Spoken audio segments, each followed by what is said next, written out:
Hello friends, నా పేరు Vamsikrishna, chess coach.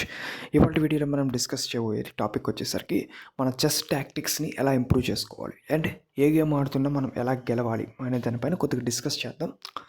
ఇది కంప్లీట్ కొద్దిగా థియరీలా అనిపిస్తుంది, బట్ ఇది చాలా యూజ్ఫుల్ అవుతుంది. మనం వన్స్ ఇంప్లిమెంట్ చేస్తే మనం చెస్లో లూజ్ అవుతూ ఉంటాం. ఈ లూజ్ అవ్వడానికి కారణం మెయిన్ ఏంటంటే టాక్టిక్స్ని మిస్ అవ్వడం. సో ఒక బిగినర్కి ఒక ఎక్స్పర్ట్కి తేడా ఏంటంటే, ఒక బిగినర్ గేమ్ లూజ్ అవుతున్నాడంటే దానికి కారణం తను టాక్టిక్స్ని మిస్ చేస్తున్నాడు, అంటే కరెక్ట్ టైంలో కరెక్ట్గా ఆలోచించలేకపోతున్నాడు. సో ఇది ఒక్కటే రీజన్, ఇంకేం లేదు. సో క్లియర్గా చూస్తే ఈ వీడియోలో టాక్టిక్స్ మనకి డెఫినెట్గా పవర్ఫుల్గా మారుతాయి. ఫస్ట్ మనం టిప్స్ క్లియర్గా చూద్దాం.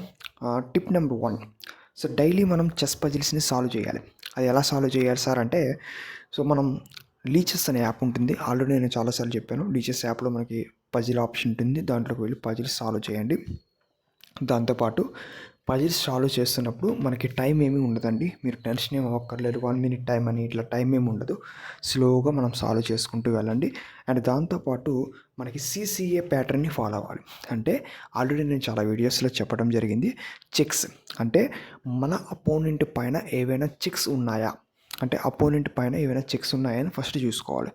సో ఆ చెక్ పెట్టేటప్పుడు మనకేదో ఒక అడ్వాంటేజ్ రావాలి, అది ఖచ్చితం. సో ఒట్టుగుట్టుని చెక్ పెట్టడం వల్ల మనకి అడ్వాంటేజ్ లేదు, తిరిగి మనకే కౌంటర్ వస్తుంది, లేకపోతే తిరిగి మనకి అటాక్ వస్తుంది అన్నప్పుడు చెక్ పెట్టడం వేస్ట్. ఓకే,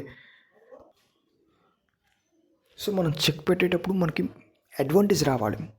అది తన క్యాజిలింగ్ అయిపోవటం కానీ, లేదంటే ఏవైనా పీసెస్ క్యాప్చర్ అయిపోవటం కానీ, లేదంటే మన పీసెస్ డెవలప్మెంట్లోకి వచ్చేయటం కానీ, ఇట్లా ఏదో ఒక అడ్వాంటేజ్ మనకు ఉంటే చెక్ పెట్టచ్చు.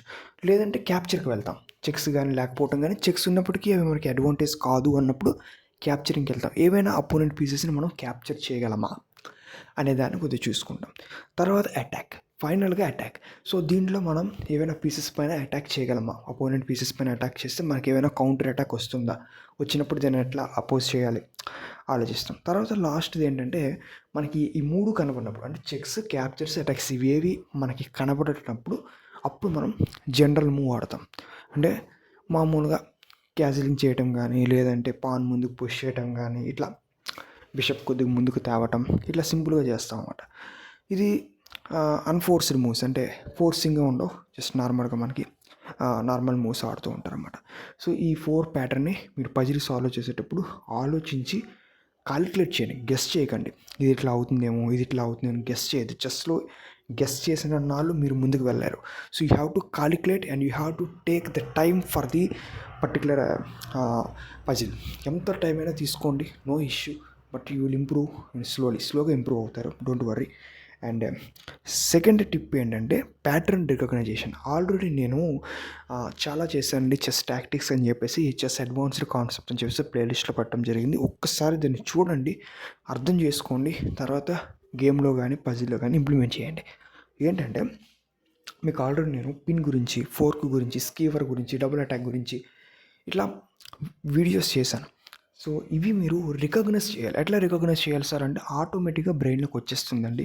సో నైట్ ఇక్కడ మూవ్ అయితే డబుల్ అటాక్ వస్తుంది, ఒకసారి కింగ్ పైన చెక్ వచ్చేస్తుంది, అండ్ క్వీన్ పైన అటాక్ వస్తుంది. నెక్స్ట్ మూవ్లో కింగ్ పక్కకు వెళ్తాడు, ఆ నెక్స్ట్ మూవ్లో నైట్ వచ్చి క్వీన్ క్యాప్చర్ చేస్తుంది.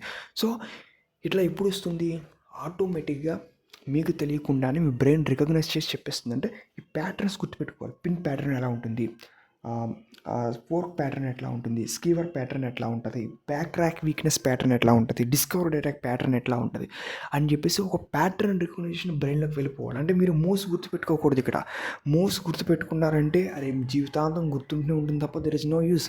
ఇక్కడ మూవ్స్ గుర్తుపెట్టుకోకూడదు, బోర్డ్ ప్యాటర్న్ విజువలైజ్ అవుట్ చేయాలి ఇక్కడ. ఇది ఖచ్చితంగా గుర్తుపెట్టుకోండి. అండ్ టిప్ నెంబర్ 3 వచ్చేసరికి చాలా ఇంపార్టెంట్ టిప్ ఇది మన బ్లెండర్స్ని మనం అనలైజ్ చేసుకోవాలి. సో ఎట్లా అనలైజ్ చేయాలంటే, మీకు లీచెస్లో కానీ, లేదంటే chess.comలో కానీ మీకు గేమ్ రివ్యూ ఆప్షన్ ఉంటుంది. chess.comలో అయితే, లీచెస్లో అయితే మీకు రిక్వెస్ట్ కంప్యూటర్ అనాలిసిస్ అని చెప్పేసి మీకు కింద బ్లూ కలర్తో కనబడుతుంది. దానిపైన క్లిక్ చేస్తే మీరు చేసిన బ్లండర్స్, మీరు చేసిన మిస్టేక్స్, మీరు చేసిన ఇన్ఎక్యురసీ మొత్తం కనబడుతుంది. అక్కడికి వెళ్ళి you can go through and analyse the games. So మీ గేమ్స్ మీరు అనలైజ్ చేసుకోవాలి. పక్క వాళ్ళ గేమ్స్ మీరు అనలైజ్ చేయొద్దు. This the main mistake.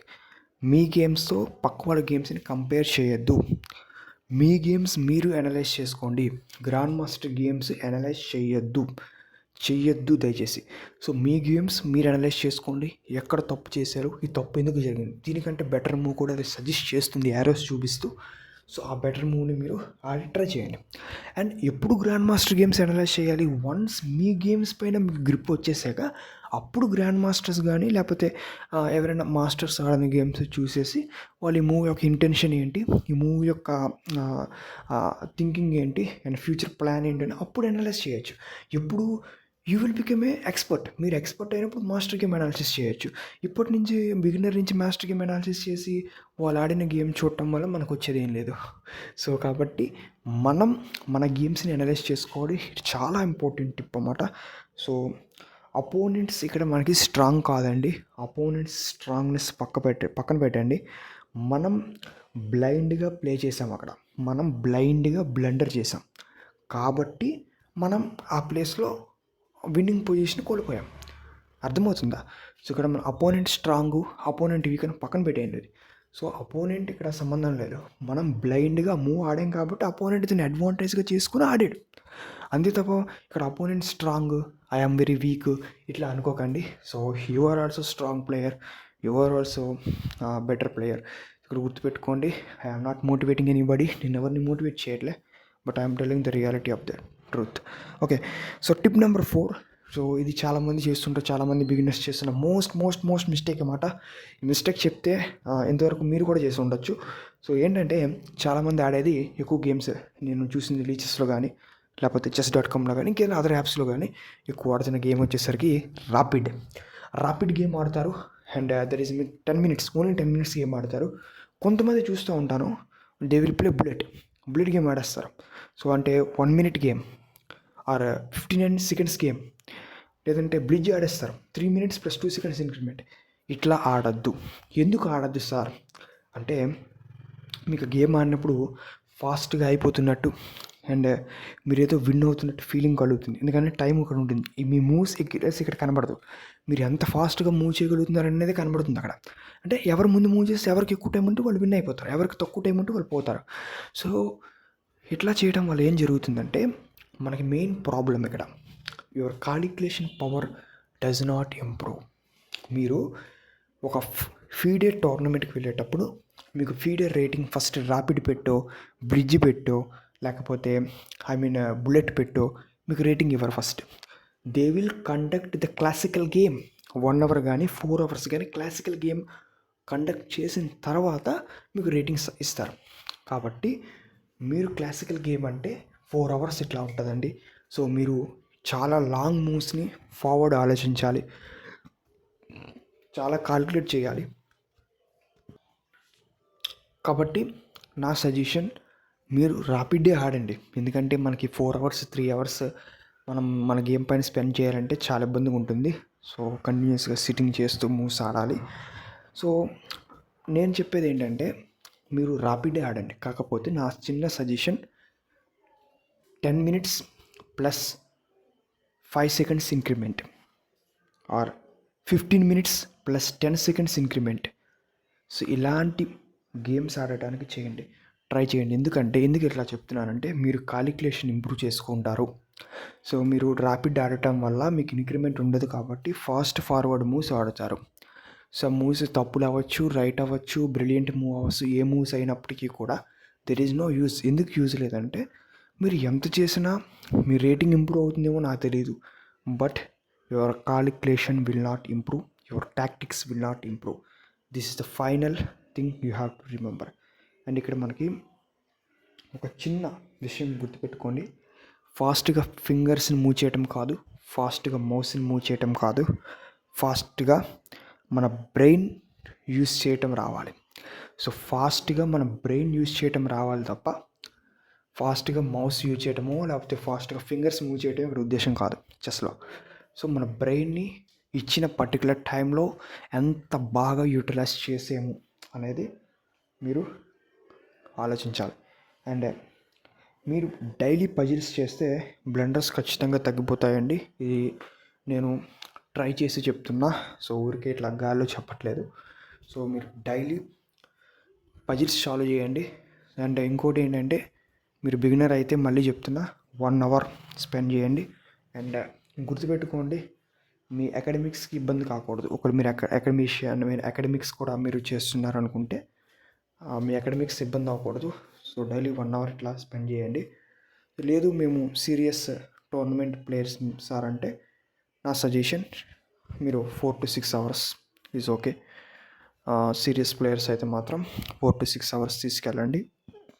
And ఒకవేళ మీరు ఇంటర్మీడియట్ ప్లేయర్ అంటే 2 to 3 అవర్స్. ఓకేనా. నా suggestion for the beginners 1 hour is enough. After improving మీకు 0 to 1000 ELO లెవెల్ ఉన్నప్పుడు మీరు జస్ట్ 1 అవర్ ఇట్లా యూస్ చేయండి. ఆఫ్టర్ ఇంటర్మీడియట్ లెవెల్కి వచ్చేటప్పుడు అంటే 1000 to 15,000 1500 రేటింగ్ ఉండేటప్పుడు మీరు 2 అవర్స్ to 3 అవర్స్ స్పెండ్ చేయండి.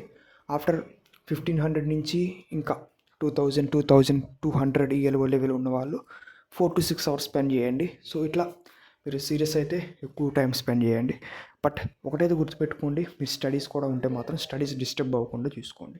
ఎందుకంటే మనం ఏ వెళ్తుందో చెప్పలేము.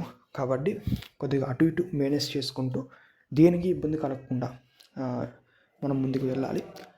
కాబట్టి కొద్దిగా బాగా ప్రాక్టీస్ చేయండి. అండ్ ఐ హోప్ మీరు మంచి ప్లేయర్ అవుతారని కోరుకుంటూ ఈ వీడియోని ఎండ్ చేస్తున్నా. ఈ వీడియో నియర్లీ 12 మినిట్స్కి ఇట్లా వెళ్ళిపోయింది. బట్ ఇది చాలా ఇంపార్టెంట్ టిప్ అన్నమాట. సో ఈ టిప్స్ చాలా యూజ్ అవుతాయి. ఇది థియరీ, వింటే ఇదంతా థియరీలా అనిపిస్తుంది. But if you implement this in the game, this becomes more powerful than my words. Okay, so this is the final video. So thank you for watching. End వరకు చూసేందుకు చాలా thanks.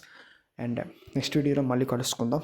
And ఇంతవరకు మన ఛానల్ని subscribe చేసుకోకపోతే subscribe చేసుకోండి. And me friendship కూడా దీన్ని షేర్ చేయండి. ఖచ్చితంగా వాళ్ళకి యూజ్ఫుల్ అవుతుంది. And bye, signing off, bye.